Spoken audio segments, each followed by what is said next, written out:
السلام عليكم. غادي نشارك معكم الحوت العطريه.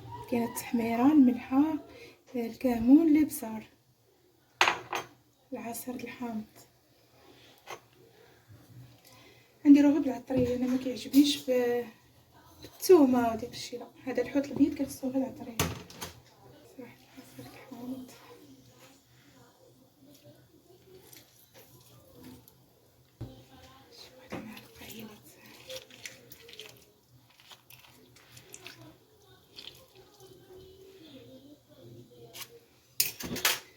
صافي. نخلط هذا الشيء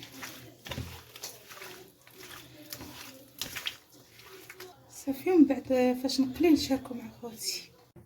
راني رجعت معاكم بعد ما تقلى لي الحوت. هانتوما كيجي على هذا الشكل، جاي زوين. يلا لا عجبكم ديروا لختكم لايك.